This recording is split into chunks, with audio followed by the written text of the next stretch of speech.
Ladies and gentlemen, I am the one and only DJ Storms! And I would like to welcome each and every single one of you back here to the channel on YouTube.com. As of course, you already know who I am. Mr. Controversy and the operator of the best damn Twitter handle known to mankind. This is the Lightning Flash update for July 12th, 2019. Welcome, everyone. Happy Friday. And we're not going to waste any time. We are going to get straight into the weekly show reviews. Stick around till the end because I got a lot of good news and rumors to talk about, and I got a huge rant coming to you. You are going to want to hear my thoughts on some of the reports that I got for you here on this fine Friday. We're going to start off with Monday Night Raw like we always do, and I really don't know how WWE could get any more fucking embarrassing with Monday Night Raw. It was an absolute atrocity. There's really nothing else that I can say that I haven't already said before on my previous LFUs. Rollins and Becky kicked off the show against Andrade and Zelina Vega in a mixed tag team elimination match. How can this company get any more stupid? Mixed tag team elimination match. Zelina Vega was eliminated first after she tapped out to the Disarmer by Becky Lynch. We came down to Rollins and Becky versus Rollins and Becky versus Andrade. What if Andrade defeated Seth Rollins? Would we have gotten Andrade versus Becky, Sami Callihan and Tessa Blanchard style from Slammiversary? It makes zero sense after intergender wrestling has been promoted on WWE in a fucking decade. Rollins and Becky win. I'm telling you right now, this no wrestling during commercials initiative is absolutely destroying the aura and competitiveness of the matches each and every single week on both Raw and SmackDown. It needs to go.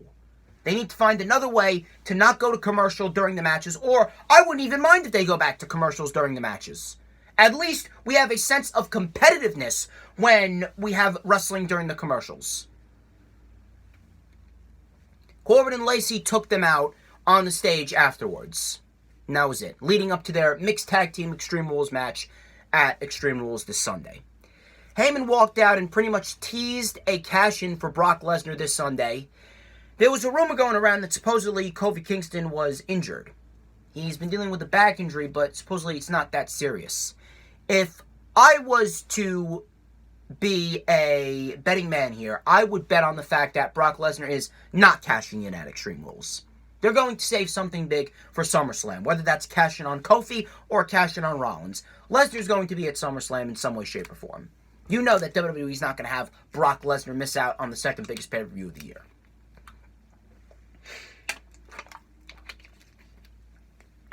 Braun Strowman versus Bobby Lashley was set for Extreme Rules, and it's going to be a last man standing match. Again, typical WWE move here. Putting the stipulation on yet another match that nobody gives a shit about to try and raise the interest. Miz and the Usos defeated Elias and the Revival. What else can I say about this? It's 2 out of 3 Falls Mania, week in and week out, with WWE main roster programming. Usos get the Revival this Sunday at Extreme Rules for the Raw Tag Team Championships. Who cares? God forbid they book Miz versus Elias on the pre-show. This 24/7 title bullshit needs to fucking end. You have Drake Maverick bringing his wife, Renee Michelle, to Monday Night Raw for their honeymoon in Newark, New Jersey. And then he goes off and runs throughout the arena being chased by a slew of superstars. R-Truth and Carmella get involved in the bullshit. And it actually leads to Drake Maverick running to the ring after the Viking Raiders defeated some jobbers, and the Viking Raiders started fighting off the slew of superstars going after Drake Maverick. R-Truth had a face-to-face confrontation with them, and then he left to go chase after Drake Maverick and the 24/7 title. This 24/7 title needs to be absolutely abolished as soon as Eric Bischoff and Paul Heyman take over on Monday Night Raw and SmackDown Live. Rey Mysterio, his return was hyped up by WWE all week. Rey Mysterio, a man who more than likely is going to be in a major program going into SummerSlam, and he's squashed in 2 minutes by Bobby Lashley of all people. Way to kill the interest. Bobby Lashley then tossed Mysterio into a couple of refs out on the stage and said that at Extreme Rules he's going to be the only man standing when he takes on Braun Strowman. Who cares? Cesaro defeated No Way Jose. What else can I say about it? It was a 3-minute match. The Street Profits cut 2 promos in the back, hyping up a couple of matches for Extreme Rules. They hyped up the No Holds Barred Tag Team match. They hyped up Joe and Kofi. They hyped up the Mixed Tag Team Extreme Rules match. Listen, the Street Profits are entertaining as can be. But what does this promo mean? Why are you featuring the Street Profits on Monday Night Raw when they're in the middle of their Raw Tag Team title, not Raw Tag Team title, NXT Tag Team title reign, and they've barely even gotten a chance to showcase what they can do as Tag Team Champions? Why are you focusing on the Street Profits now when there's plenty of talent on the roster that you have? You have a stacked fucking roster taking away the Street Profits, and you're not even utilizing them. You're not even fucking utilizing 60% of your roster. Meanwhile, you're having the Street Profits, who haven't even lost the NXT Tag Team titles yet, in the back cutting a promo, taking up television time. Focus on the talent that you have now, and focus on the future when the future gets here. Focus on the future when the future is now. Let the Street Profits lose the NXT Tag Team titles first, then you can bring them up in a draft after SummerSlam, then you can focus on them. They're entertaining promos, but at the end of the day, they're completely fucking meaningless. And then don't even get me started of what happened next with Bayley and Nikki Cross. Like, it was like a plethora of worthless segments, one after the other after the other. A worthless promo by the Street Profits. Then we had Nikki Cross and Bayley talking about the Beat the Clock challenge, which was going to happen later. A worthless fucking interview. And then we had Mike and Maria Kanellis in the back. Mike Kanellis trying to apologize to Maria. Maria having mood swings and saying that she wants ice cream and pickles. So you have Maria go out there and cut a backstage promo with her husband, saying the most stereotypical pregnancy phrases that one can say. This is Vince McMahon's idea of professional wrestling. Stereotypical pregnancy jokes and mood swings. But it's such good shit. Viking Raiders defeated some jobbers. I already went over that.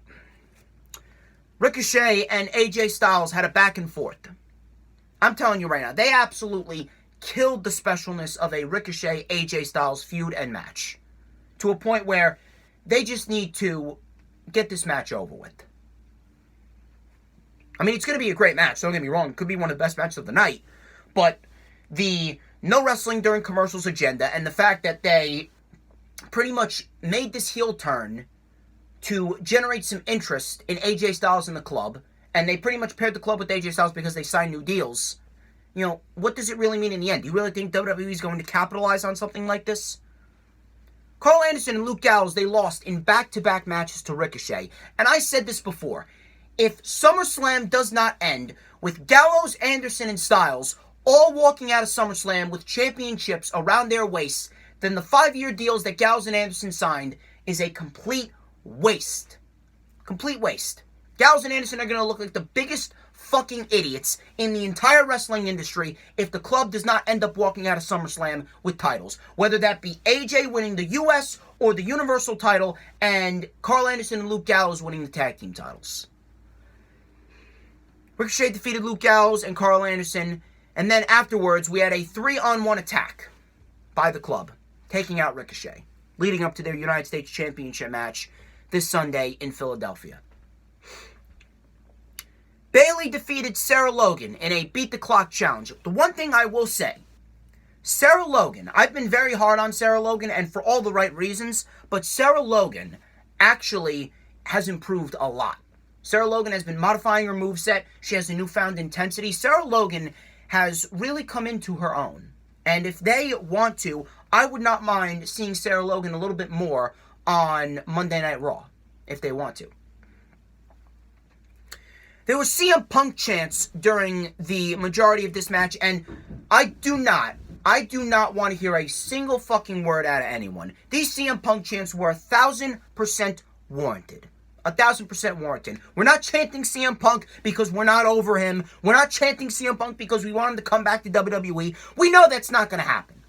The reason why we chant CM Punk is to get back at WWE for putting on a shit program after we paid our hard-earned money to sit in that arena for what WWE has to serve up.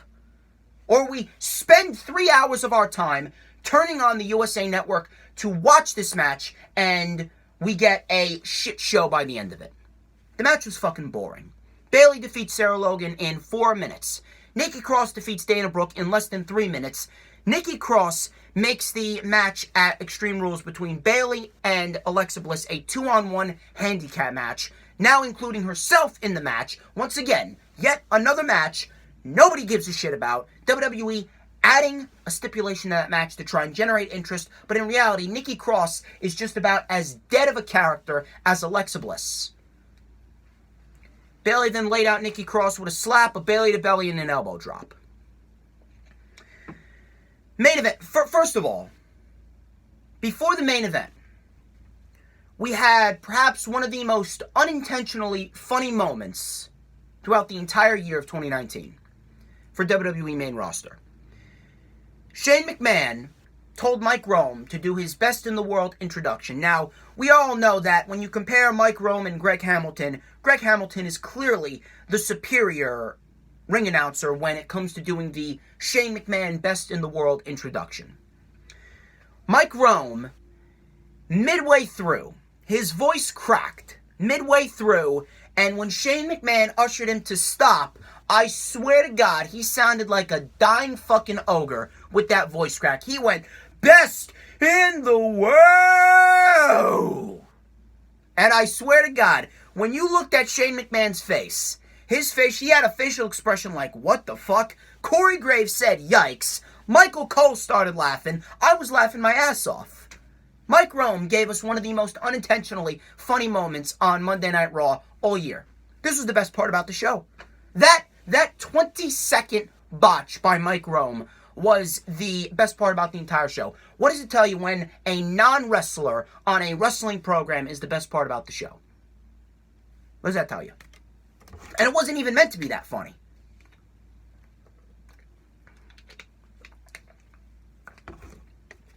Shane McMahon chose some bum backstage named Gary the Goat Garbert. He came out wearing a janitor suit and a luchador mask. It was then revealed to be Cedric Alexander. He was doing Cedric Alexander's moves. And Cedric Alexander took a Claymore by Drew McIntyre. Shane McMahon pinned him in 4 minutes. This company, I'm telling you right now, this company cannot get any more fucking pathetic and embarrassing. Cedric Alexander was one of the MVPs of WWE in the last year. Cedric Alexander went through a 16-man tournament at the beginning of 2018. He won the Cruiserweight title at WrestleMania 34. Held the Cruiserweight title for nearly 200 days, undefeated for a year. Cedric Alexander was putting on matches on 205 Live that were outshining the matches on Raw and SmackDown with the likes of Kalisto, Buddy Murphy, Drew Gulak. Hell, he put on a match of the year candidate with Tony Nese just mere months ago back in March. Back in March, in the middle of March, Cedric Alexander put on one of the best matches of 2019 thus far with Tony Nese on a random episode of 205 Live leading up to WrestleMania. Fast forward, less than 4 months later, you put him in a janitor suit and the most generic luchador mask that you can find to have him get Claymored in 3 minutes. This is what Cedric Alexander was pulled from 205 Live to do. Be nothing more than a glorified jobber and a comedy act chasing the 24/7 title, when realistically this guy could be in the main event program with Seth Rollins fighting for the Universal Championship. It's an absolute fucking spit in the face to such a great talent like Cedric Alexander. There is no justifying that. Raw was an absolute waste of time, just like it always is every week. SmackDown. SmackDown was somewhat decent. It was not entirely decent. It wasn't a good show. It wasn't a great show. It was somewhat decent. We had some good moments on it, I will say. The show started off with a segment from earlier in the day where Ziggler and Owens were brawling in the parking lot before the show. Owens was sent home after he was busted in the mouth by Dolph Ziggler. He was bleeding from the mouth. Shane McMahon then made the main event Dolph Ziggler versus Roman Reigns instead of Dolph Ziggler versus Kevin Owens. Kevin Owens cut everyone off. He actually came out when they were announcing what was to take place later on in the show with Balor and Nakamura. He was like, cut everything. And he's like, he drops his own version of the pipe bomb, so to speak. And he was just dropping truth bomb after truth bomb, saying, everyone's sick of Shane McMahon. You're taking up time from Ali, Buddy Murphy, Kairi Sane, and Asuka. Shane McMahon was like, cut his mic. Kevin Owens got another mic. He's like, guess what, idiot? I got another microphone. Kevin Owens just went off. Then security came out, and then Kevin Owens ran through the crowd. And that's how they started off SmackDown Live. Now, I fucking love this promo for a plethora of reasons. Number one, Kevin Owens is fantastic at everything that he does. Everything that Kevin Owens does, he hits a home run. Two, Kevin Owens was made to play this type of role. The guy that just doesn't give a fuck and will do whatever the fuck he wants when he wants. Kevin Owens was dropping a lot of truth bombs in it, but a lot of people were going off on social media saying, oh, Kevin Owens is the new CM Punk. Kevin Owens' promo was better than CM Punk's promo. May I respectfully ask, what the fuck is wrong with you? What the fuck's wrong with you? You can't compare the two. CM Punk's promo was an unscripted promo of him airing his grievances about the company and exposing the company for the shit company that we all know it is. Kevin Owens' promo was a scripted promo that WWE wrote pretty much by copying and pasting all the tweets on social media from the fans regarding Shane McMahon, and it was pretty much used as a mock promo to make fun of the fans. WWE pretty much indirectly said that, yeah, we know what the fans are complaining about. We know what's wrong with the company. We just don't care. We legitimately don't care. Kevin Owens was used to pretty much mock the fans. CM Punk's promo clearly trumps Kevin Owens' promo. You can't compare the two. CM Punk's promo was an unscripted work shoot. Kevin Owens' promo was a scripted promo written by WWE to mock its own fan base. It was a great promo, don't get me wrong, but they're two incomparable things.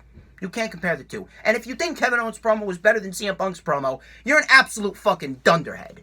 You're an absolute fucking dunderhead, and you need to get yourself checked out. Shinsuke Nakamura versus Finn Balor. Listen, this was a decent match. I had no problem with the match itself. It was a decent match for what it was. But the fact of the matter is that it's WWE once again going the stereotypical generic WWE route where someone beats a champion in a non-title match on live television to set up a title program with them down the line. I swear, I think I have seen more champions lose on live television in non-televised matches this year more than any other year that I've been watching WWE. Finn Balor countered the Kinshasa with a sling blade. We had Finn Balor get tossed to the outside by Nakamura with a knee out on the apron. Nakamura hit the Kinshasa out on the apron. Finn Balor got back in the ring. Finn Balor was tossed into the barricade and then tossed into the steel steps by Shinsuke Nakamura. Finn Balor still got back in the ring. Shinsuke Nakamura hit another Kinshasa and pinned Finn Balor for the win.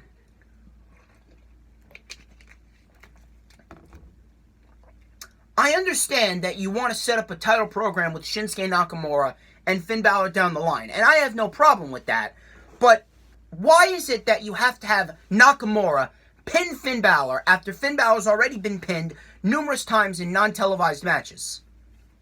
It makes no sense whatsoever. Why didn't you just have Shinsuke Nakamura, Kinshasa Finn Balor on the outside, and Finn Balor not able to make the 10 count? That way Nakamura would have won via count out. Nakamura would have gotten a win over Finn Balor without actually beating Finn Balor. Finn Balor wouldn't have had to take a pin, and Finn Balor would have been protected. How is it that I just came up with that, but yet WWE continues to do the most generic WWE thing that they've always done with their champions and their challengers? A little creativity and originality is sorely needed on main roster television. Samoa Joe cut a promo backstage pretty much promising to take the WWE Championship from Kofi Kingston. But do you honestly think that he's going to do it? With everything that's been going on right now? No. If Joe wins, and I'm going to be in Philly for Extreme Rules, if Joe wins, I will be completely fucking shocked. Bayley and Nikki Cross signing the contract for Extreme Rules. Bayley, again, tried to convince Nikki Cross that Alexa Bliss was using her, and Nikki Cross, like the idiot that they have made her out to be, saying that Alexa Bliss is truthful and honest, and they're going to become the first ever co-SmackDown Live Women's Champions. And then Nikki Cross defeated Carmella in 3.5 minutes. This women's program has not only ruined Nikki Cross and made Nikki Cross look like the biggest fucking idiot in the women's division, but it has also killed any credibility and any interest in Bayley and her women's championship reign. This woman came out to zero reaction whatsoever. Zero reaction. None. None whatsoever. None at all. This woman, who should be a focal point on your television show, the SmackDown Live Women's Champion, a woman who less than 2 months ago cashed in her Money in the Bank contract at Money in the Bank to a thunderous ovation of people cheering for her. Less than 2 months later, she comes out to no reaction whatsoever. All thanks to a recycled garbage program from 2 years ago with Alexa Bliss, only this time, Nikki Cross is at Alexa Bliss's side as her sidekick. Paige, Asuka, and Kairi Sane were in the back. They wanted to take the women's tag team title match that they earned in Tokyo against the IIconics on SmackDown. Paige called them a bunch of clowns and slapped the taste out of Billie Kay. So obviously this match is coming. I don't know when it is, but the sooner the titles are off the IIconics, the better. Next actually came a pretty decent segment and a very good triple threat match. We had the tag team title summit with Woods and Big E starting off the summit. Daniel Bryan came out with Rowan and pretty much saying that the New Day are jokes, even though they are some of the best athletes in the WWE. Woods roasted Eric Rowan by saying you're taking orders from Bray, then you're taking orders from Harper, then you're taking orders from Bryan. We're having a hard time keeping up who your daddy is. Heavy Machinery came out. Tucker said that they took Daniel Bryan and Rowan to the limit at Stomping Grounds, which was actually one of the best matches of Stomping Grounds. And Otis is fantastic, by the way. He said he was going like, at Extreme Rules will become your WWE SmackDown Tag Team Champions. Oh, feels good. And what made it funny was he thrusted his hips instead of gyrating them like the New Day usually does. The New Day, they gyrate their hips. Otis thrusted his hips on every syllable. That's what made it even funnier. Otis is every single time I see Otis on TV, I absolutely laugh my ass off. Otis is perhaps one of the funniest, if not the funniest individual in the wrestling industry today. Probably right next to Orange Cassidy. Otis is fantastic. This is actually a very good triple threat match. Otis showcased his power. Otis, he may look a little big on the width range, but Otis is actually a very strong individual when you take a look at it. Otis is a very strong individual. He picked up Bryan and Woods in stereo and held them there for a few seconds in a stalling vertical suplex.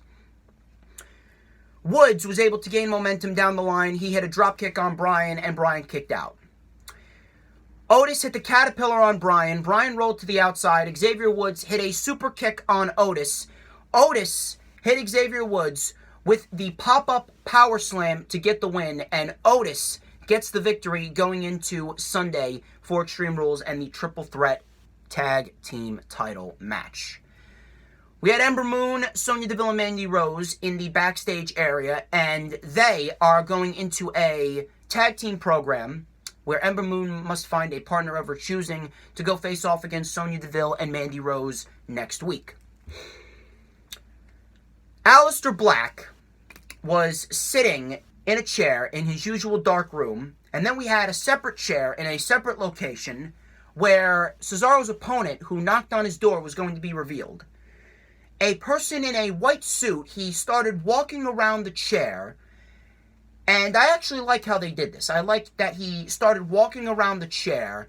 Then he sat down and it was revealed to be Cesaro. And Cesaro is going to pick a fight with Aleister Black this Sunday at Extreme Rules. You give these guys 15 minutes to open the show, they'll put on an absolute barn burner. They'll put on a fucking classic. This match, this is a perfect match for Aleister Black. It gets Cesaro in a major program, and it's going to give us a great match. And then you can save Randy Orton for Aleister Black at SummerSlam. Picture perfect right there. And then you could build up Aleister Black to take the Intercontinental title off of Shinsuke Nakamura down the line. Perfect. Shelton Benjamin, once again, with this awkward fucking promo. I don't even know where the fuck it's leading. It's completely fucking stupid. He's just looking around and smiling and doing these awkward facial expressions. It's completely stupid. This is what you're having Shelton Benjamin, of all people, do. Shelton Benjamin, one of the most underrated performers that you have. You sign this guy, and this is what you're having him do. Sitting in the back, doing awkward promos, looking around with his eyes, and doing awkward smirks and smiles.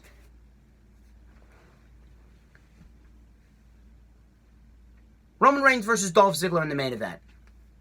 What do you want me to... Well, what do you want me to say? This match went 7 minutes. Roman Reigns beat Dolph Ziggler with a spear. Owens came out and stunned Shane McMahon. More than likely, we're going to get Owens versus Shane at SummerSlam. Who gives a fuck? That was it. Somewhat decent episode of SmackDown Live, but it really ended on a sour note. 205 Live. It was a decent show. It was pretty much a one-match show. The first 25 minutes of 205 Live were completely fucking missable. Obviously, you're not going to have a great week on 205 Live every week. Obviously, 205 Live is going to have its down moments. And the first 25 minutes of 205 Live was a big down moment for 205 Live. But the main event was worth your time. If you wanted to go out and watch the main event, 20 minutes of Arya Daivari and Oney Lorcan, fucking fantastic. And I'm going to talk about it in a minute. The show actually started with Daivari and Lorcan. Lorcan was cutting a promo in the back, and Daivari actually attacked Lorcan to start the show. So there was a brawl to start the show before the match even started. The Brian Kendrick, he defeated Sunil Singh in what was pretty much a standard match. Sunil Singh was working on the Brian Kendrick for the beginning portions of the match. Brian Kendrick, he came back with a few calf kicks and a big boot. He took out Samir Singh, and he tapped out Sunil Singh to the captain's hook. Samir Singh attacked, and Tozawa made the save. So, obviously, we're probably going to get Tozawa and Kendrick versus the Singh brothers down the line. Gentleman Jack Gallagher defeated a jobber, while Mike Kanellis came out, and he started tossing the announce table everywhere. He started tossing the trash cans everywhere, and he's like, I'm going to ruin your show. So, we're probably going to get another match with Kanellis and Jack Gallagher down the line. Jack Gallagher ended up winning the match. Drake Maverick was in the back talking to Mike Kanellis, and he said, listen, I sympathize with you, but I'm going to have to fine you for your actions. So, obviously, Mike Kanellis is going to be competing on 205 Live next week, so we're going to see what Mike Kanellis has in store for Drake Maverick next week. But that was the first 25 minutes of the show. Completely fucking missable. Really completely fucking irrelevant. But the main event was absolutely fucking fantastic. Great fucking match. Oney Lorcan versus Arya Daivari in an anything goes match. These two did literally everything that they could possibly do with the material that they were given and the time that they were given. Matter of fact, if you wanted to go back and watch this match is most likely going to be looked back on by many of the people that watch this match, and it's going to be more extreme than the entire Extreme Rules pay-per-view on Sunday night.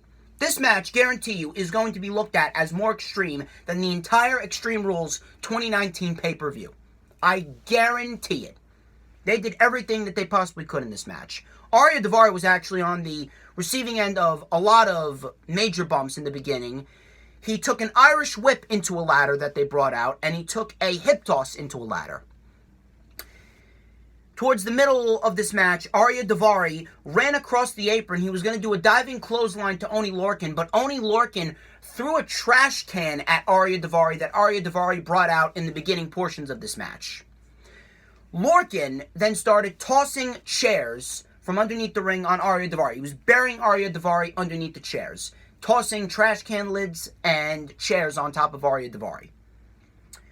Lorcan then got an idea. He set up 6 chairs. He set up a bed of chairs for Arya Daivari, and he was looking to do something, but Arya Daivari countered, bat him over the back, or beat him over the back with a trash can lid. Arya Daivari went for a suplex to Oney Lorcan. He was going to suplex Lorcan off the stairs onto the chairs. Lorcan countered. He was going to powerbomb Arya Daivari off the stairs onto the chairs. Instead, Arya Daivari back body dropped Oney Lorcan, and Oney Lorcan crashed and burned on the steel chairs. You know, the competitors in the WWE, they always, and wrestling in general, you're always looking to wrestle a style that keeps you safe in a certain way. You're trying to do moves that aren't going to cause you that much pain, but with a spot like that, that's pain that you can't avoid. That's pain you can't avoid, and props to Oney Lorcan for taking that spot. Arya Daivari rolled Oney Lorcan back into the ring. He set up the ladder that was still in the ring. He set up the ladder, and he did a Persian lion splash from the top of the ladder. I was having flashbacks of when Shawn Michaels jumped off the ladder and did a splash to Razor Ramon back at WrestleMania 10. Arya Daivari, from 12, 13 feet up in the air, did a Persian lion splash to Oney Lorcan. I thought that was it. Oney Lorcan kicks out. Daivari now becomes obsessed. Daivari brings in a couple of tables. He sets up one table that Oney Lorcan brought in earlier in the match, but he never used. He sets up one table, and then he sets up a second table that he brought in. 2 tables are set up in the far right corner, and he throws Oney Lorcan onto the table.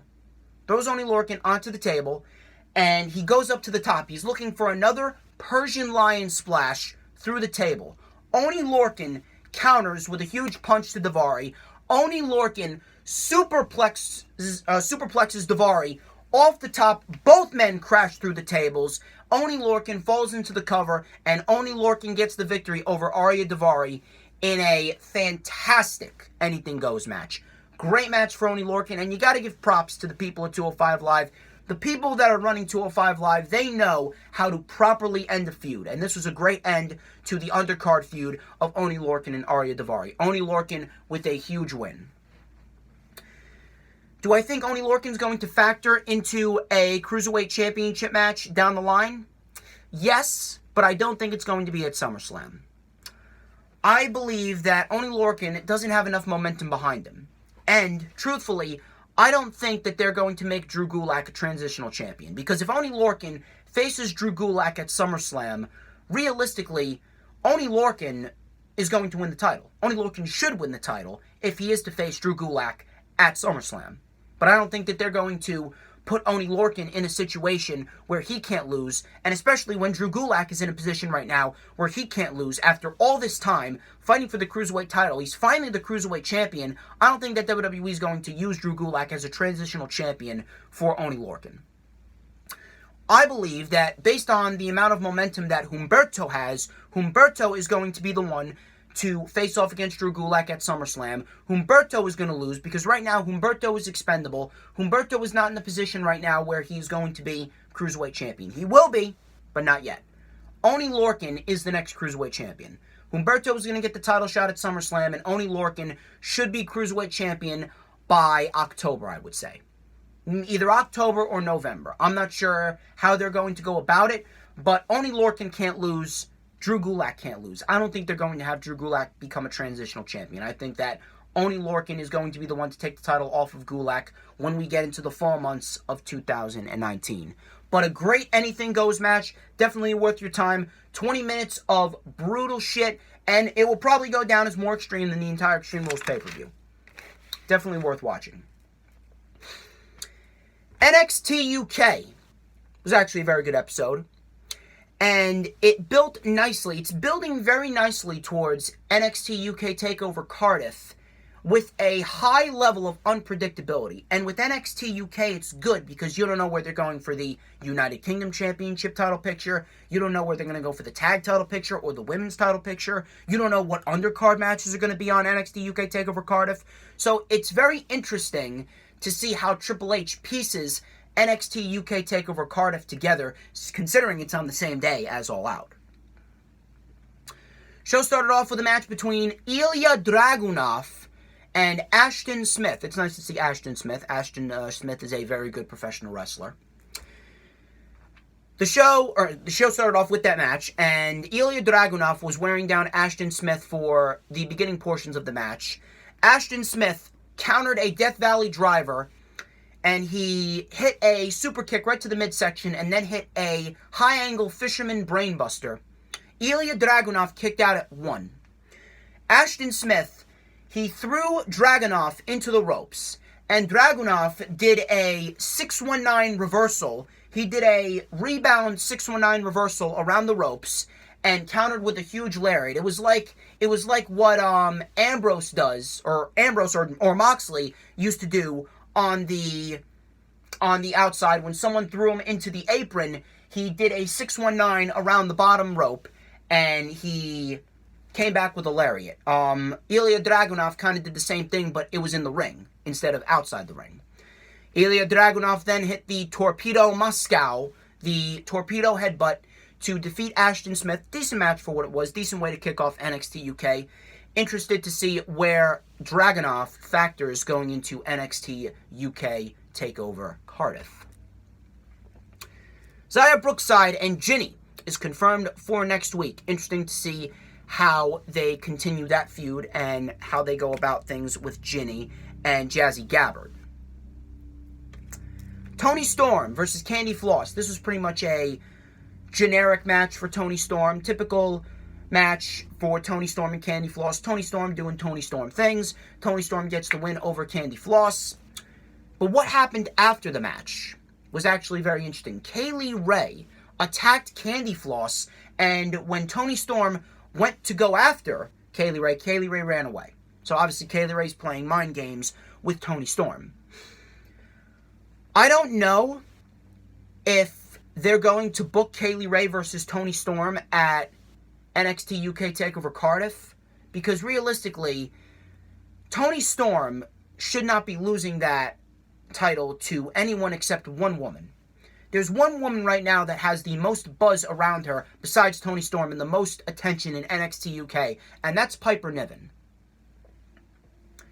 Kaylee Ray, I feel as though, I really don't want to say this, but I feel as though Kaylee Ray was kind of overshadowed by Piper Niven when they both came into NXT UK around the same time.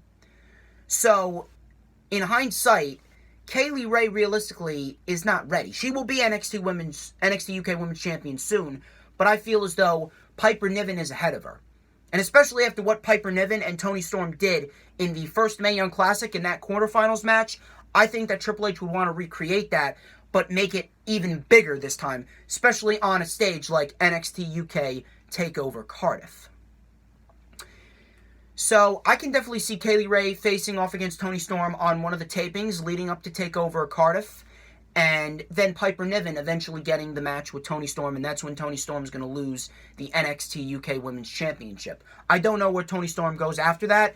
You know that either Heyman or Bischoff is going to want her on Raw or SmackDown, considering how big of a name she is, but I really think that Toni Storm needs to go to NXT. They're going to need some people in NXT, especially considering that Shayna Baszler is most likely going to go up after NXT TakeOver Toronto 2. Trent Seven, he called out Walter. Trent Seven said that he's still here. Pete Dunne, he's taking care of business himself. Tyler Bate is hospitalized. He's going to come for Walter. He's going to come to fight Walter, and he's going to do it for Pete. He's going to do it for Bate, and he's going to do it for the people. You know, I really wouldn't be surprised if they book Trent Seven versus Walter for the NXT UK World Championship at TakeOver Cardiff. There's a couple of routes that you can go. You could go Pete Dunne versus Walter at TakeOver Cardiff. You could do Ilya Dragunov versus Walter at TakeOver Cardiff, but I feel as though Ilya Dragunov, he's just starting out and he's not ready yet. I feel as though Ilya Dragunov is still in the embryonic stages of his NXT UK career. Then there's Trent Seven. They could very well do that, but why would you put Trent Seven in a match with Walter when you could possibly have Mustache Mountain, Grizzled Young Veterans, and Imperium, Bartel and Eichner, in a triple threat tag team match for the NXT UK tag team titles? I get that, Imperium most likely is the next tag team champions for NXT UK, but if you're going to do heel versus heel, Grizzled Young Veterans versus Imperium, I don't really know how they would mesh together. If you add Mustache Mountain in there, I think that it would only enhance the match even more, and it would really give the fans something to gravitate towards. And it's a very unpredictable match if you think about it. It's a very unpredictable match. You don't know if Mustache Mountain's going to win. You don't know if Grizzled Young Veterans are going to retain. You don't know if Imperium's going to win. So they could do Trent Seven versus Walter at TakeOver Cardiff for the UK title, but where does that leave the Grizzled Young Veterans? Are they going to do Grizzled Young Veterans versus Imperium?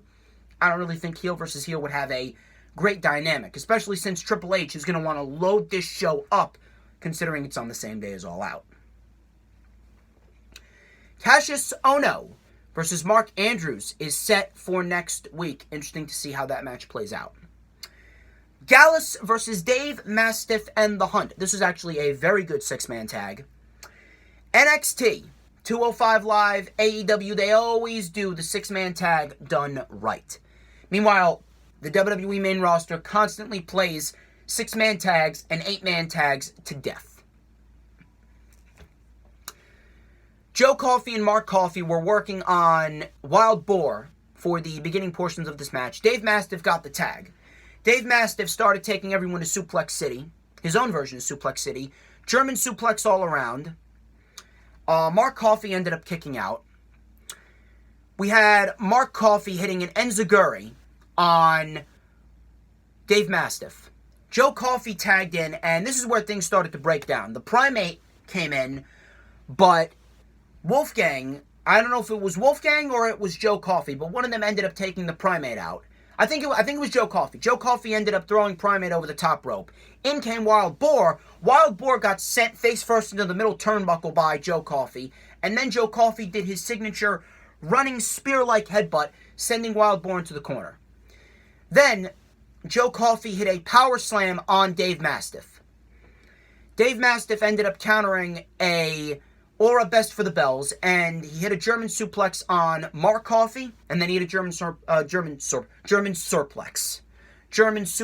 on Joe Coffey. Both Coffey brothers were lined up in the corner. Dave Mastiff ran and he went to do Into the Void, but Wolfgang pulled out Joe Coffey, and Mark Coffey ended up taking Into the Void. The Hunt, Wild Boar and Primate ended up doing double suicide dives through the ropes, taking out Mark Coffey, Wolfgang. It wasn't Mark Coffey. It was Joe Coffey and Wolfgang. They took out Joe Coffey and Wolfgang. Mark Coffey was taken out of the equation momentarily. Wild Boar tossed Joe Coffey back into the ring. Dave Mastiff made the tag.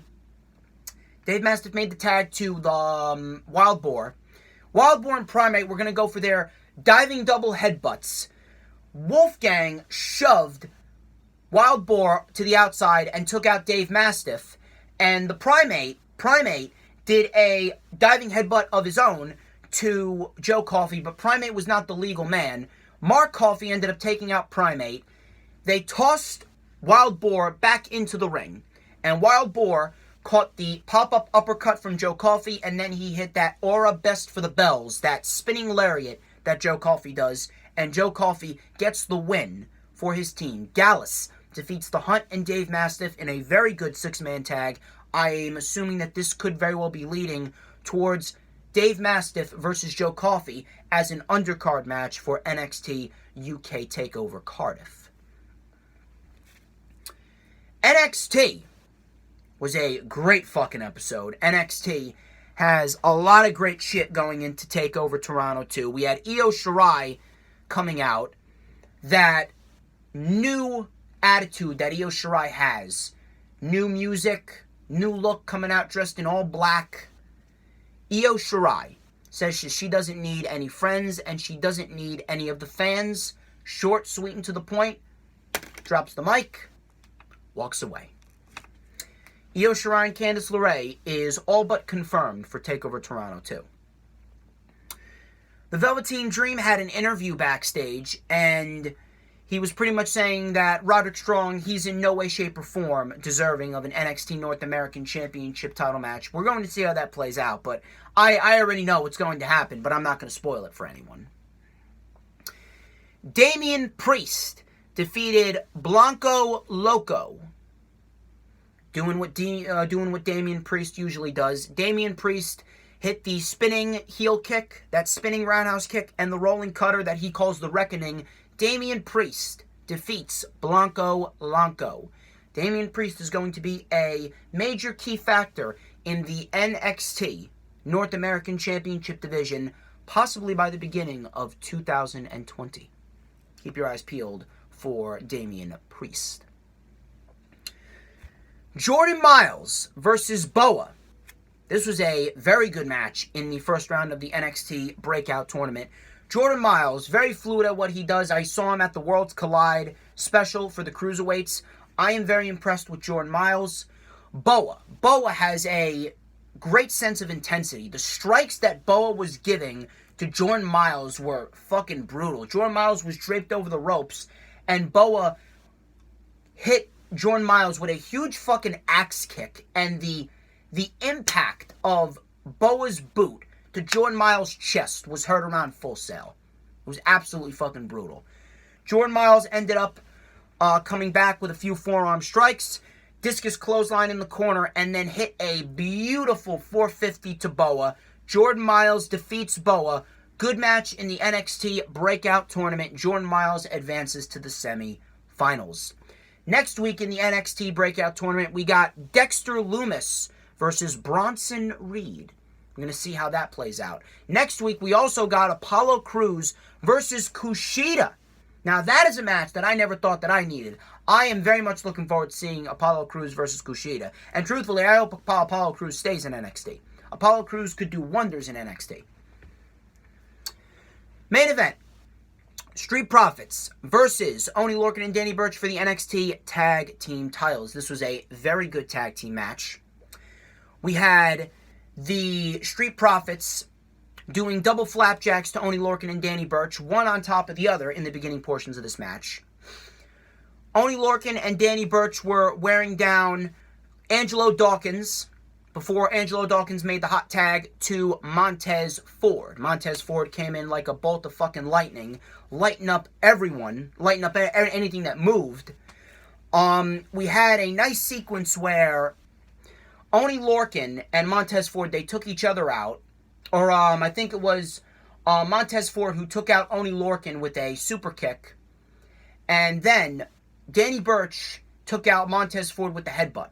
And then Angelo Dawkins took out Danny Burch with a spear. All four teams are down, or all four people are down. And the crowd's chanting, "This is awesome." Montez Ford, he does a huge Tope Con Hero taking out Danny Burch on the outside.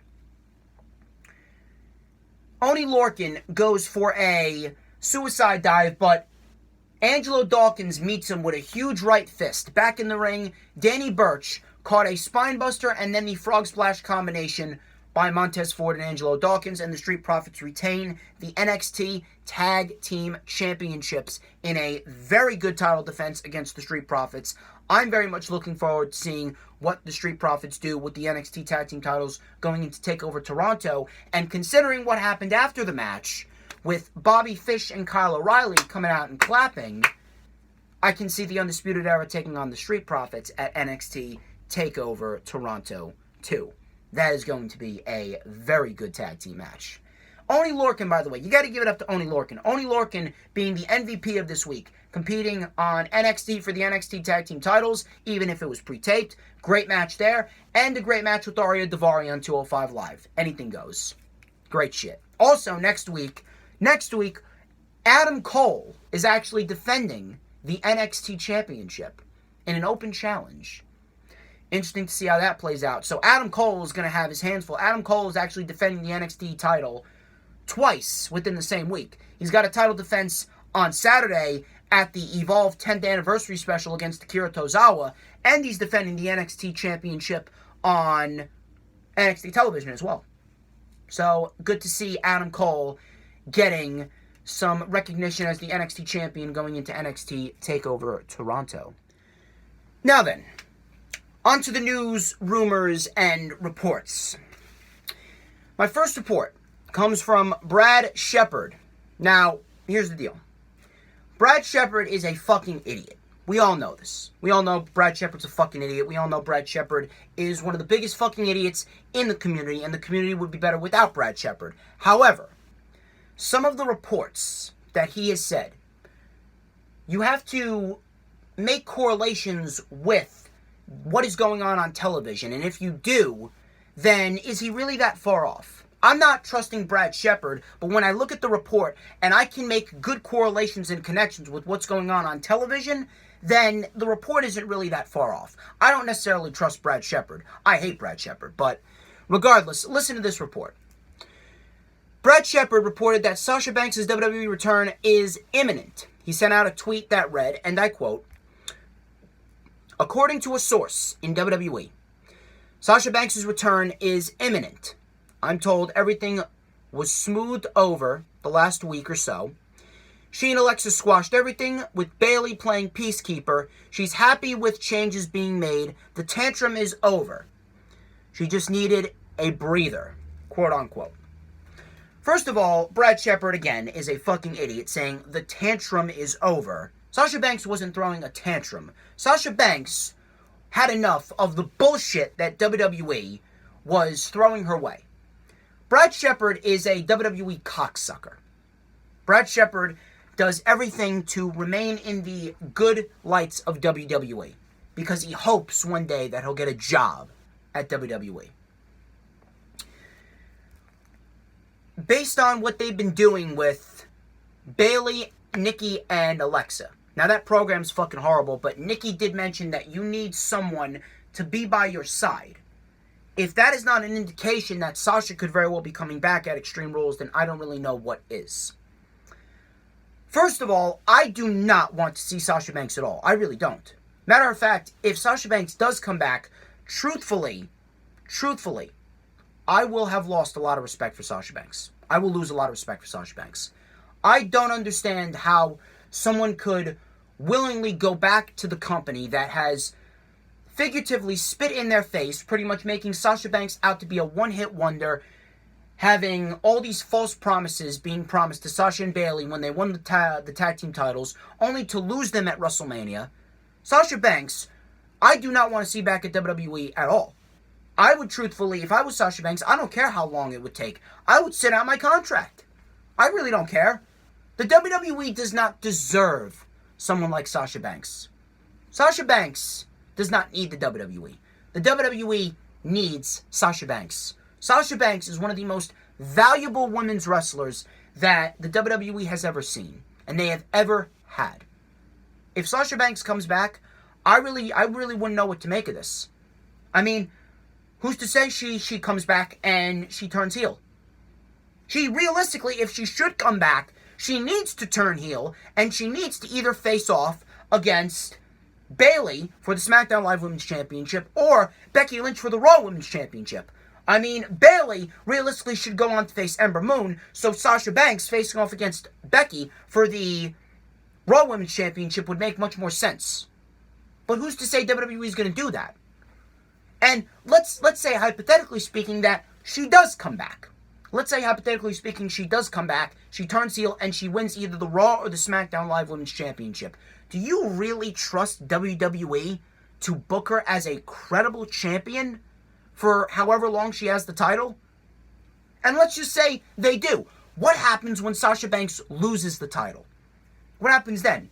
Do you think WWE is not going to act on their pettiness towards Sasha Banks for walking out? Do you really think WWE is not going to punish Sasha Banks after she loses the title? For all we know, Sasha Banks could be coming back and she's going to be punished by WWE for walking out. There's much more bad than good that comes with Sasha Banks coming back to WWE than there is if Sasha Banks stays home. One day, Sasha Banks is going to AEW. I believe that. I believe that in my heart. No matter what. But right now, All she needs to do is sit out a contract. I genuinely am not going to be excited whatsoever if Sasha Banks comes back to WWE, and more likely than not, WWE is going to act on their pettiness and punish Sasha Banks for walking out. I truthfully would lose a lot of respect for Sasha Banks if Sasha Banks comes back. So we'll see how that plays out. 205 Live, per The Observer, has a new boss. Adam Pearce is now reportedly running 205 Live per the Wrestling Observer newsletter. Interesting. Very interested to see and very interested to watch on Watch 205 Live to see how Adam Pearce picks up where Triple H left off, since Triple H is mainly focusing on the NXT brands now. My next report also comes from The Observer. The Observer also notes that the recent WWE moves are as much about competition from AEW as much as they are the decline in the promotion's own numbers. So if you needed any more proof that WWE has been making millions and millions of decisions based off of the competition from AEW, there you go. I'm telling you, you can look at the majority of the decisions that they have made concerning their superstars, their storylines, their feuds, and their shows. You take a look at some of the decisions that they've been making since January, and you will find a lot of decisions that are a direct effect from AEW. You'll find a lot.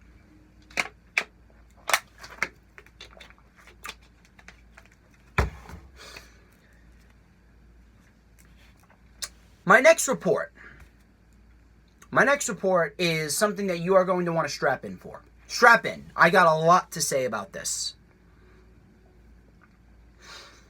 Nikki Bella revealed in a recent edition of her podcast that the plans for the women's tag team titles after WrestleMania 35 featured a future program and match between the IIconics and the Bella Twins. Let me repeat that. The IIconics and the Bella Twins. If you needed any more proof that WWE never gave a shit about women's wrestling to begin with, there you go. The WWE never cared. They never cared about the women's evolution. They never cared about women's wrestling. I've been saying this since March during my rant about Charlotte Flair winning the SmackDown Live Women's Championship. I've been saying this since March. WWE is selective with the things that they deem important.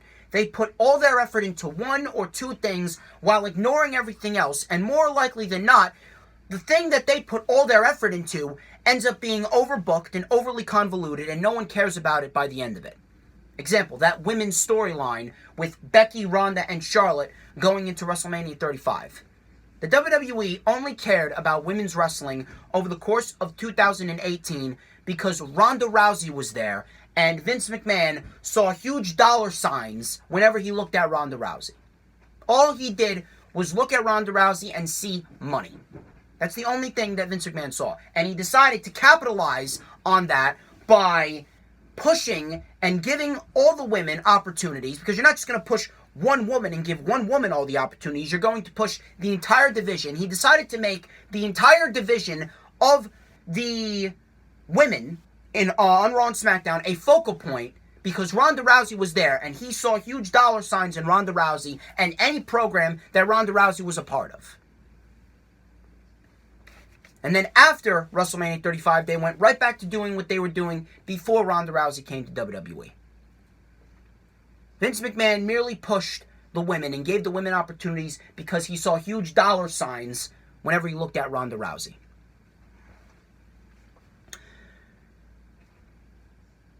The Bella Twins and the IIconics. I'm telling you right now, if anyone, anywhere, would have been interested in this, if there is a single soul, and I know there is, if there is a single living soul who would genuinely want to see the IIconics versus the Bella Twins, you are not a wrestling fan at all. You're not a wrestling fan, and you should not be anywhere near wrestling-related material. You need to find a new hobby, and you need to get your head checked immediately. you are an absolute fucking moronic dunderhead if you think that the IIconics versus the Bella Twins would have been a good women's tag team title program. Sasha Banks and Bayley. Sasha Banks and Bayley, two of the hardest working female athletes, two of the best female athletes that the WWE has had. Two women who poured their blood, sweat, and tears in at the PC to make the sport that is women's wrestling credible and generate interest for it. Two women who fought so hard to get women's tag team titles, even though they weren't needed, and they still aren't needed, but two women who fought so hard to get women's tag team titles. Two women who started a movement with the universe, the WWE universe, to get women's tag team titles. They are given the women's tag team titles. They're given the women's tag team titles, and then a week and a half later, they appear on NXT saying that they would defend the titles against anyone, anywhere, any place, anytime, pretty much foreshadowing a possible matchup with the Sky Pirates at NXT TakeOver 25. And then less than 2 months later, they are put in a fatal four-way match for the women's tag team titles at WrestleMania 35 to drop the titles to Billie Kay and Peyton Royce, two of the worst women's wrestlers on the face of this planet. Now we get the answer why. Nikki Bella said on the podcast, and I quote, "Brie and I were going to come back and fight for the tag titles after WrestleMania. We were going to go against the IIconics for a few months. Deep down inside, I kept having this weird feeling that I needed to get an x-ray on my neck because for a while, I wasn't feeling okay. Brie knows that in December after Evolution, I just kept telling her that I felt off. And my head doesn't feel right." Obviously, she was talking about the cyst on her brain, which caused the Bellas to announce their retirement. Now, before I say what I'm about to say, I want to let everyone know that I genuinely hope that Nikki Bella gets better. I genuinely hope that this cyst is not that serious, and I genuinely hope that Nikki Bella gets back to full health. My prayers are with Nikki Bella as far as this cyst on her brain goes. Nobody deserves a cyst. I remember back during my senior year of high school, I had this one friend who had a cyst, and he couldn't play football that year, and he was fucking devastated. So, trust me, nobody deserves a cyst, let alone on their brain. However, let's not let this cyst blind anyone from the fact that the Bellas were never good at professional wrestling, and they never cared about professional wrestling to begin with. I already have ranted about the IIconics. You guys already know my feelings on the IIconics. I don't even need to explain them.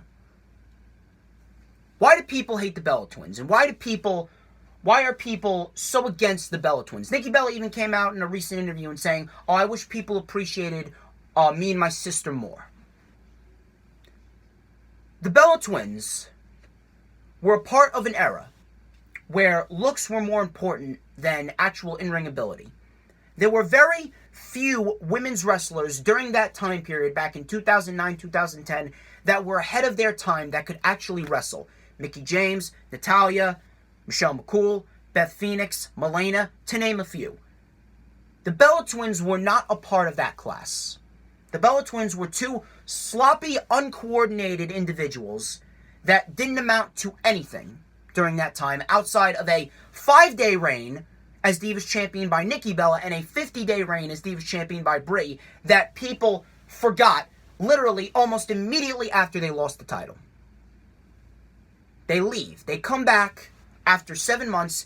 They're dating Daniel Bryan, they're dating John Cena, and they're featured in every single major storyline during the then Divas division at that time. They're given 2 reality shows. They're featured more on television. They're featured in title matches. It's not a coincidence. And might I also mention, when I brought this up, no one said a fucking word. David Otunga used Jennifer Hudson for his success and to further his career.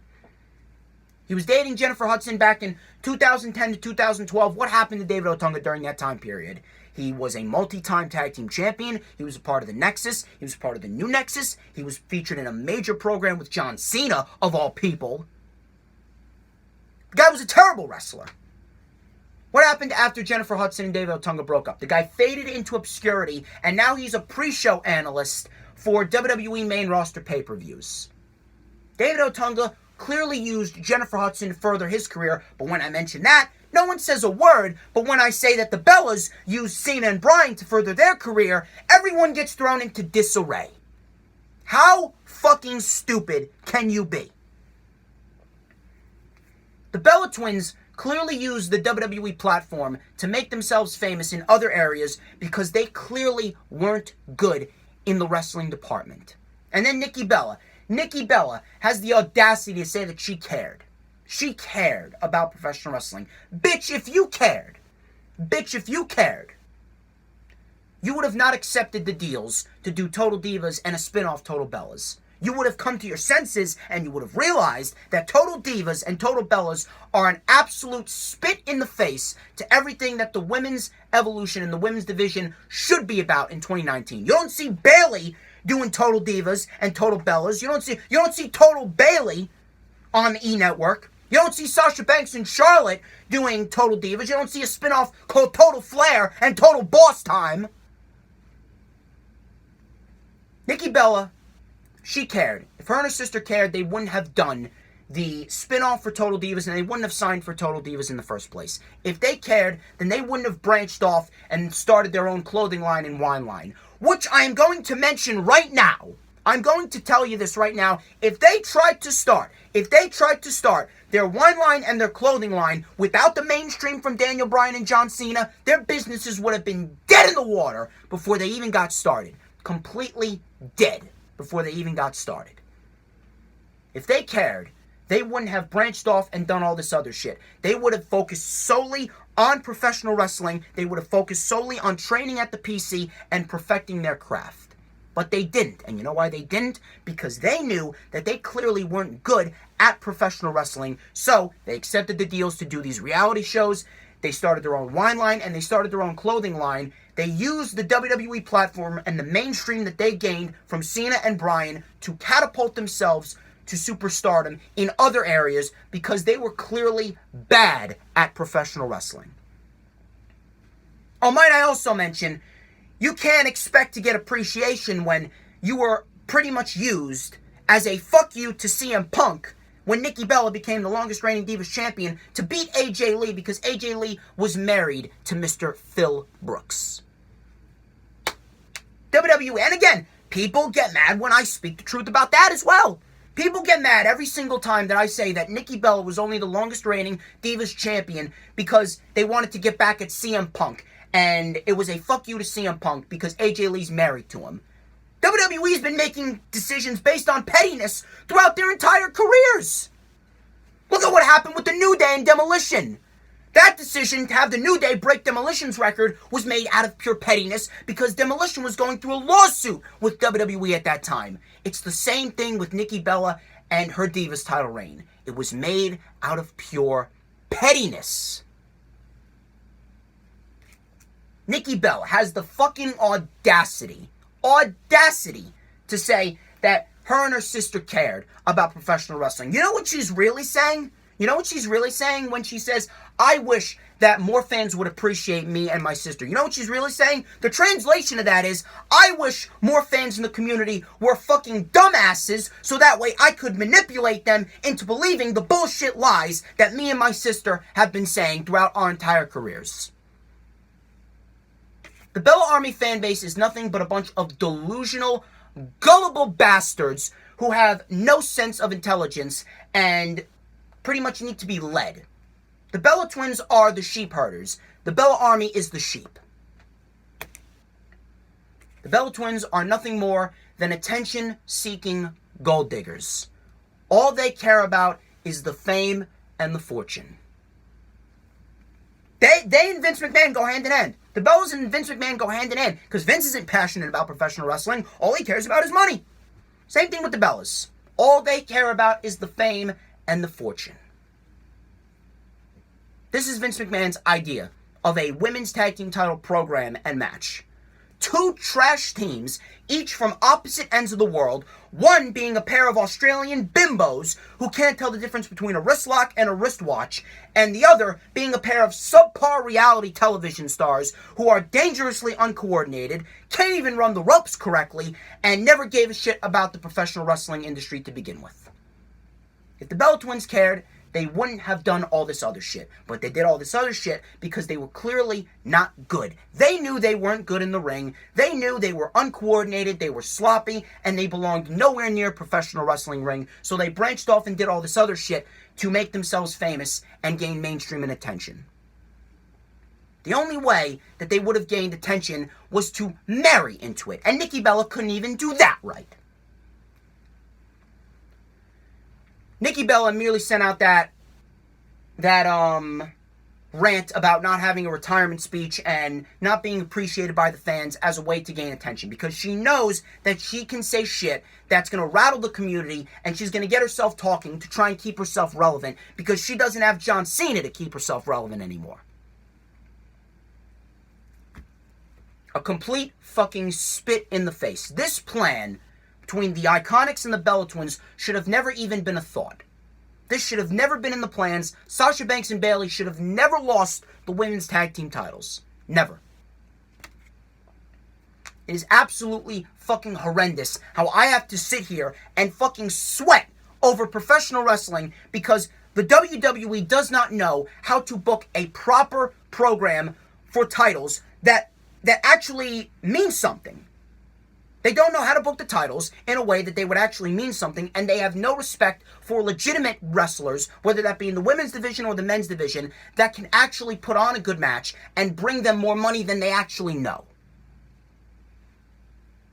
If anyone buys into the bullshit that Nikki Bella is stating about how she cares about professional wrestling, you are the most gullible son of a bitch on the face of this planet, and you do not deserve to be anywhere near professional wrestling whatsoever.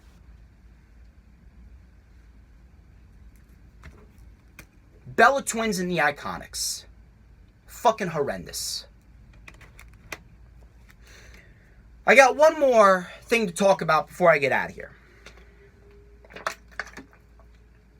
After I nearly fucking lost my voice.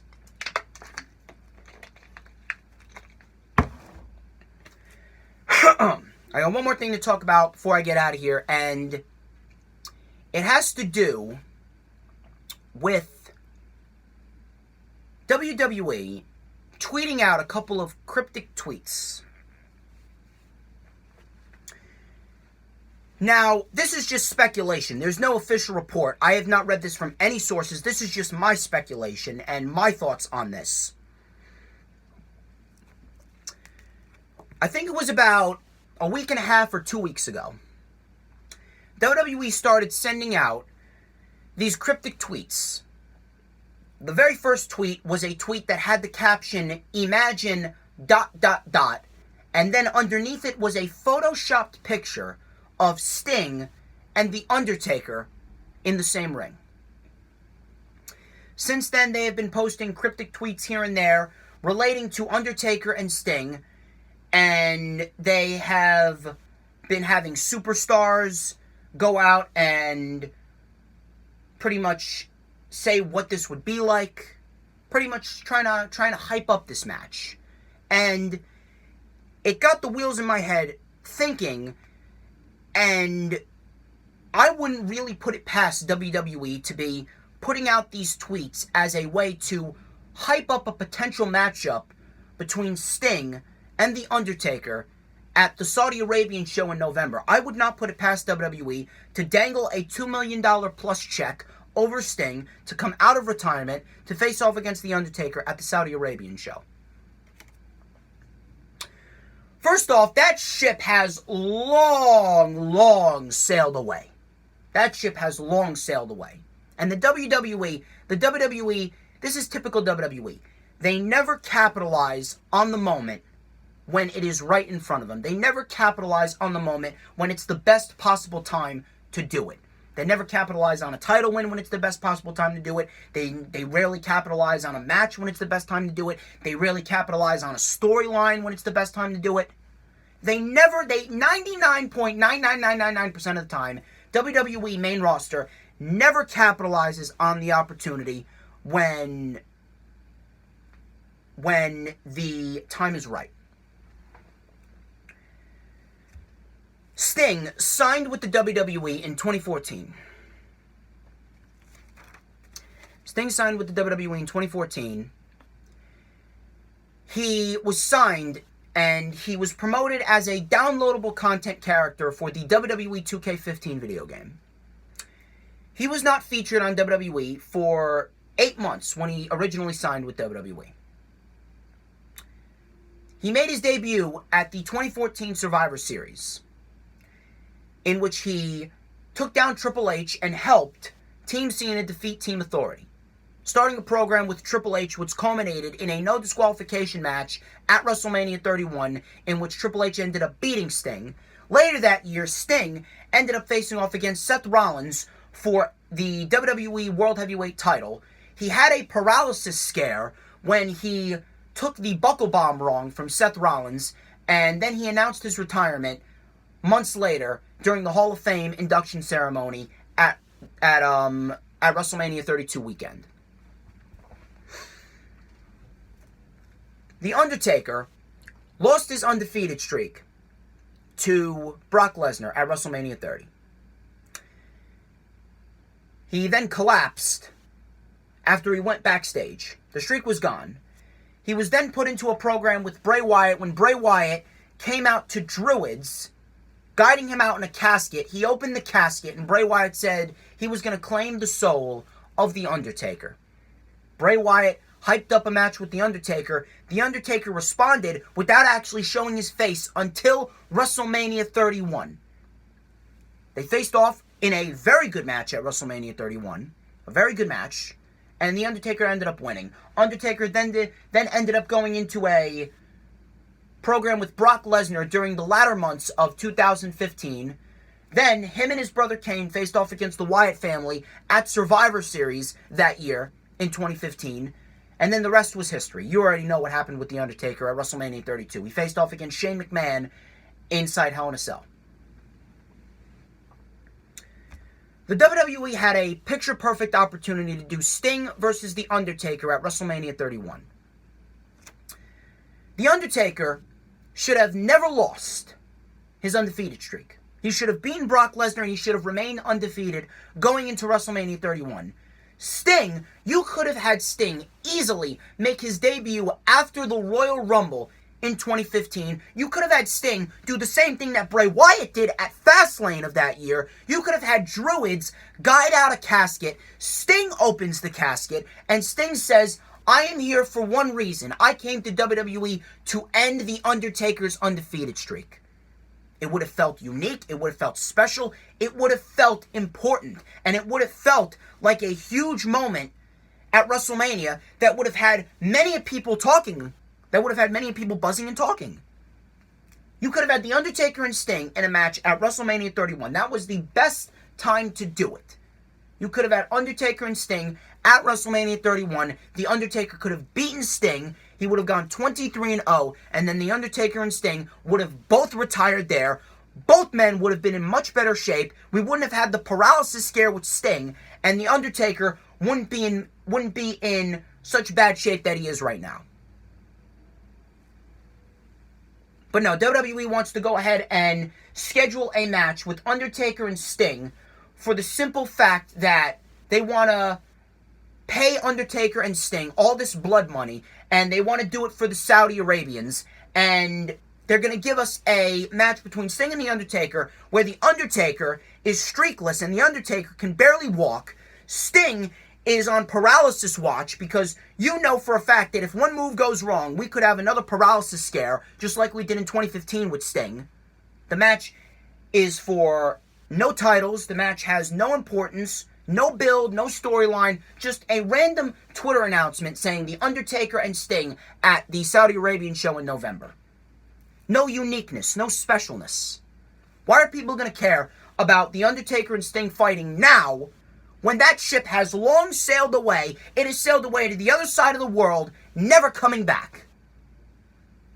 Little to no people care about a Sting versus Undertaker match now because of the fact that Sting and The Undertaker are at a point in their career where both men need to retire. Sting needs to stay retired, and The Undertaker should have retired a long time ago.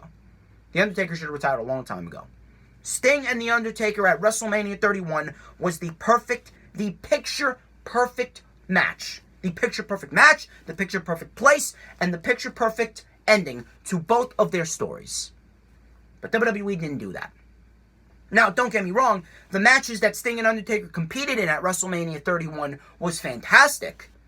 Sting and The Undertaker both had very good matches, but they could have done so much more with Sting and The Undertaker by having them compete against each other at WrestleMania 31, and both men could have retired. Both men would have been in much better shape.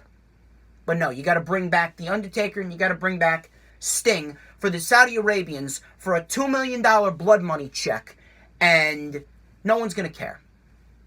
Especially after what happened with the Goldberg-Undertaker match. You know for a fact that these two men are in no way, shape, or form ready to compete. The Undertaker is at the tail end of his career. It is time for The Undertaker to hang up. You know for a fact that if The Undertaker does one move wrong to Sting at the Super Showdown or whatever pay-per-view they decide to call the Saudi Arabian show in November, and vice versa with Sting, you know that things are going to end horribly for one or both of those competitors. Especially after what Undertaker did with Goldberg, dropping him right on his fucking head. I'm surprised Goldberg wasn't paralyzed. You're going to take that risk with Sting? I hope that this match does not take place whatsoever, because it is not worth putting the legacies of two of the most respected individuals in the wrestling community, and it is not worth putting the health of both of these competitors at risk. The legacies and the health of your competitors are much more important than a $2 million plus blood money check. This match cannot take place, and I genuinely hope it does not take place. Well, ladies and gentlemen, after an hour and 20 minutes plus, that wraps up this edition of the Lightning Flash Update. I would like to thank each and every single one of you who tuned into this video. Follow me on Twitter at ManEventForMe. Follow me on Instagram at TheDJStorms. Go and comment down below. What are your thoughts on the reports? Which weekly show do you think was the best weekly show this week? Be sure to hit that subscribe button. We are over 1,250 subscribers. We are on the road to 1,300. I can't even get the words out of my mouth after I've just been speaking for an hour plus. I want you to hit that notifications bell as well with the huge coup de grace. That way you will know whenever I pop up on YouTube, because whenever I pop up on YouTube, it is the best time to be on YouTube. Go and check out the rundown for AEW Fight for the Fallen. I will post a link in the description.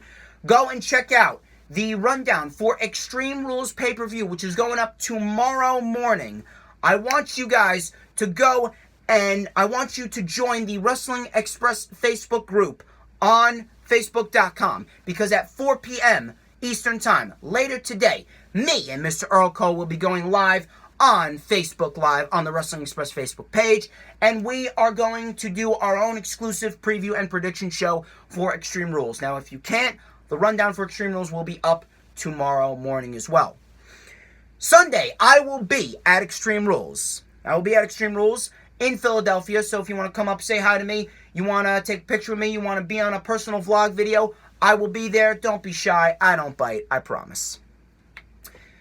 Sunday morning, before I go to Extreme Rules, I will have the rewind for Fight for the Fallen up. And then on Monday, I will have the rewind for Extreme Rules up. July 16th is my 2-year anniversary. And on that day, at 4 p.m. Eastern Time, I will be joined by Tyson Arnold, my man Tyson Arnold from Canada, and my girl Bree from Denver, Colorado. They will be the first ever 2-time guests. They will be dual guests on the 16th special edition Storm Stream, and there will be no topics. It's a free-for-all. You can ask any questions to me, ask any questions to Tyson Arnold and Bree. We're going to have a nice chill session for my 2-year anniversary as we celebrate 2 years of DJ Storms with the 16th special edition Storm Stream. And then on Wednesday, I have the personal vlog, my Extreme Rules 2019 weekend. That will go up on Wednesday. On Friday, July 19th, 2019 at 6 p.m. Eastern Time. Me and JV Thunder will go live on Twitter.com, and we will host the third Thunderscope live stream where he's going to play Strutter by Kiss. And then 1 week later, Friday, June 26th, 2019, he will play Black Diamond by Kiss. So we got 2 back-to-back Thunderscope live streams you are not going to want to miss. And finally, my final announcement. At the end of August 31st, 2019, at 7 p.m. Eastern Time, Pub 46 in Clifton, New Jersey, Wrestling Express will host the meetup for AEW's All Out. I'm going to be there. Tommy McGrowan's going to be there. Glenn Davidson's going to be there. All the members of Wrestling Express are going to be there. You can come on down, hang out, have a drink, have some food, watch All Out, collaborate, take a picture with me, take a picture with Tommy McGrogan. You can even see me cut a promo on the Facebook live stream that Tommy McGrogan does when we go live on Facebook for the Wrestling Express meetup. And ladies and gentlemen, I'm DJ Storms. This has been the Lightning Flash Update. I will catch you guys later today on Facebook.com at 4 p.m. Eastern Time for the Extreme Rules Preview and Predictions live stream with Earl Cole. And if not, I will catch you guys tomorrow for the rundown for Extreme Rules. Have a great weekend.